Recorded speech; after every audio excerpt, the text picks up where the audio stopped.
Assessments are a critical tool in the social worker's tool bag. Social work assessments are intertwined in all the activities the profession is responsible for. According to experts, they are a core activity in social work practice with individuals, families, groups, organizations, or communities.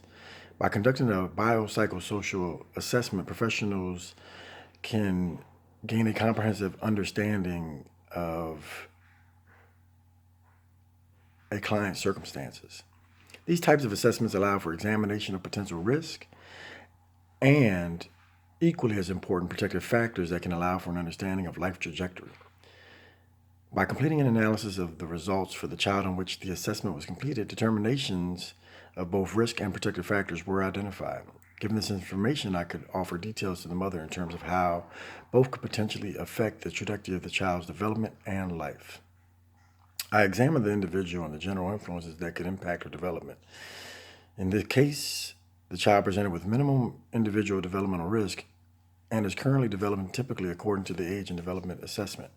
However, she did have risk areas in all three of the biophysical dimensions. I can honestly say that without completing a assessment myself, both an age assessment and biophysical social assessment or biopsychosocial assessment, I probably wouldn't have been able to really understand the process.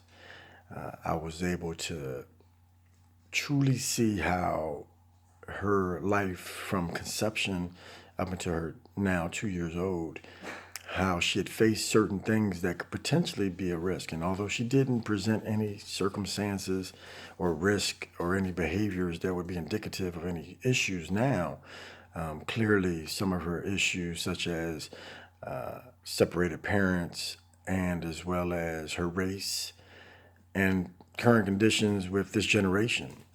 As a sedentary generation, watching video games or playing video games, watching TV, surfing the internet, they run a higher risk for, of course, health conditions and obesity, as we learned in the classroom.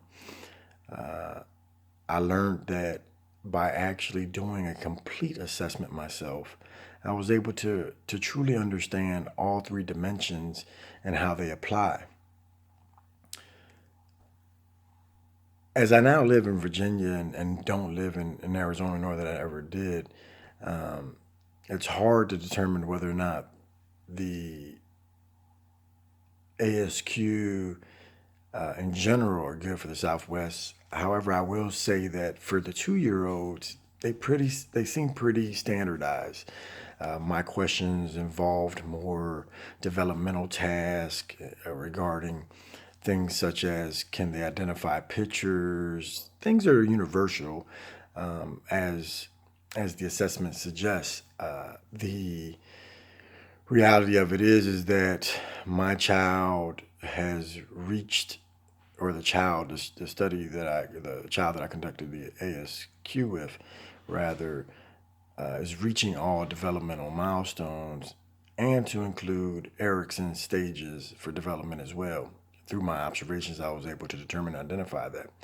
So I believe that my ASQ specifically for my subset of age would be suffice and appropriate for the populations in the Southwest, understanding that some of the other ones may be culturally biased depending on what specific area you're talking about in the Southwest. I learned from this experience that it is important for social workers to conduct these assessments. As I mentioned previously, these assessments provide an in-depth understanding to all phases across the spectrum throughout the lifespan and development, identifying critical areas of concern through life experiences that could change the life trajectory. Providing it in all three dimensions allows for an understanding of how each intertwine with each other and how each could affect each other. It is something certainly that I can see why it's implemented in all aspects of social work, being that as we deal with individuals and we develop plans of actions, it's important to truly understand the root causes for certain conditions.